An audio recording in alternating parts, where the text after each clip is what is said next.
Hello dear students, once again welcome to our YouTube channel and we are discussing about the class 12 physics and in this video we are going to talk about the Coulomb's law. Coulomb's law के बारे में हमको study करना है। Student आपको एक चीज का पता है, हमारे पास में दो चार्ज हैं, वो दोनों चार्ज किसी भी तरीके के हो सकते हैं, एक पॉजिटिव दूसरा पॉजिटिव हो सकता है, एक पॉजिटिव दूसरा नेगेटिव हो सकता है। तो कुछ भी हो केस हमारा कोई भी, चाहे दोनों सिमिलर चार्ज है चाहे दोनों डिसिमिलर है, वो एक दूसरे के ऊपर फोर्स जरूर लगाएंगे। अगर वो अनलाइक चार्जेस हैं तो अट्रैक्ट करेंगे और अगर लाइक चार्जेस है तो रिपेल करेंगे। तो हमारा जो कूलम्ब्स लॉ है वो ये बताएगा कि वो अमाउंट ऑफ फोर्स कितना होगा, वो जो एक दूसरे के फोर्स लगा रहे हैं वो फोर्स कितना होगा।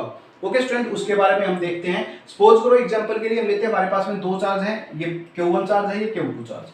तो ये दोनों एक दूसरे के ऊपर जो फोर्स लगाएंगे वो फोर्स क्या होगा स्टूडेंट, वो फोर्स होने का है वो डायरेक्टली प्रोपोर्शनल होगा to the product of the charges. दो चार्ज हैं उनकी मल्टीप्लिकेशन करो, उसके क्या होगा डायरेक्टली प्रोपोर्शनल Q1 Q2, यानी कि जितना ज्यादा चार्ज होगा, डायरेक्टली प्रोपोर्शनल का मतलब क्या होता है, चार्ज की वैल्यू जितनी ज्यादा होगी फोर्स क्या होगा स्टूडेंट उतना ही ज्यादा होगा। फोर्स क्या होगा उनके बीच में उतना ही ज्यादा होगा, जितना ज्यादा चार्ज की वैल्यू उतना ही ज्यादा फोर्स। डायरेक्टली प्रोपोर्शनल का मीनिंग यही होता है। ओके स्टूडेंट, और दूसरी चीज किस चीज के ऊपर वो डिपेंड करता है, वो करता है डिस्टेंस के ऊपर। किस चीज के ऊपर डिपेंड करेगा, वो डिस्टेंस के ऊपर।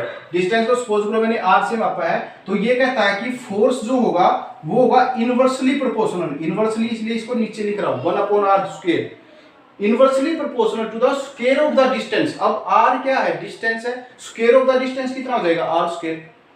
ओके स्टूडेंट, तो उन्होंने क्या कहा है, directly proportional to the product of the charges and inversely proportional to the square of the distance, यानी कि डिस्टेंस जितनी ज्यादा बढ़ती जाएगी जो फोर्स है वो क्या होता चला जाएगा, कम होता चला जाएगा। अब स्टूडेंट हमको क्या करना है, इन दोनों चीजों को हम कंबाइन कर देते हैं। कंबाइन किस तरीके से, इस तरीके से, ऊपर Q1 Q2 नीचे क्या आ गया स्टूडेंट r²। अब हमको फार्मूला बनाना है तो प्रोपोर्शनलिटी का साइन हटा के इक्वल टू का साइन लगाना पड़ेगा और उसके लिए हमको क्या ऐड करना पड़ता है कि कांस्टेंट ऑफ प्रोपोर्शनलिटी। और कांस्टेंट ऑफ प्रोपोर्शनलिटी हमारे यहाँ पे क्या लग जाएगा k।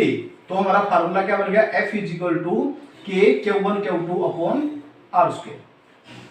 F = K Q1 Q2 upon r²। अब स्टूडेंट हम क्या करते हैं, इस K की वैल्यू को फाइंड आउट करने की कोशिश करते हैं। K की वैल्यू क्या होगी, तो स्टूडेंट अगर हमारा जो दो चार्ज हैं वो एयर या वैक्यूम के बीच में रखे, यानी कि इन दोनों के बीच में जो मीडियम है वो क्या है, या तो एयर है या फिर वैक्यूम है। ओके, तो जो K की जो वैल्यू है वो CGS सिस्टम में क्या होगी 1। CGS सिस्टम के अंदर तो वैल्यू क्या होगी 1 होगी। लेकिन अगर बात करें SI सिस्टम के अंदर हमारा, तो SI सिस्टम के अंदर K की जो वैल्यू होगी वो 9 × 10⁹। अब इसकी यूनिट देखेंगे, यूनिट क्या हो जाएगी, सबसे पहले तो इसको इधर लेके आएंगे, ये दोनों नीचे आएंगे, तो सबसे पहले तो ऊपर क्या है फोर्स है, फोर्स की यूनिट क्या होती है न्यूटन, तो Newton as it is. r², ये भी ऊपर आएगा, r क्या है डिस्टेंस है और डिस्टेंस की यूनिट होती है मीटर, और स्क्वायर है तो ये भी क्या हो जाएगी मीटर²। Q1 Q2 कुलाम कुलाम, यानी कि कुलाम का क्या हो जाएगा स्क्वायर, और क्या जाएगा ये घूम के नीचे जाएगा तो c⁻², यानी कि ये इसकी वैल्यू हो जाएगी 9 × 10⁹ न्यूटन मीटर² पर कूलम्ब²। ओके स्टूडेंट, इसको हम दूसरे तरीके से ऐसे भी लिख सकते हैं K = 1/4πε0। और ε0 क्या है, ε0 is the absolute permittivity of the medium between them. इनके बीच में जो एयर और वैक्यूम है उसकी जो परमिटिविटी है वो क्या है ε0 बोलते हैं। तो स्टूडेंट ये हमारा कूलम्ब्स लॉ था, इन स्केलर फॉर्म के अंदर है, वेक्टर फॉर्म के अंदर नेक्स्ट वीडियो के अंदर पढ़ेंगे जो कि बहुत इंपॉर्टेंट है। तो आप बने रहिए हमारे चैनल के साथ में, आपको पूरा 12th क्लास का सिलेबस इसी तरीके से बिल्कुल डिटेल में करवा जाएगा। चैनल को लाइक कर दो, सब्सक्राइब कर दो। Thank you very much.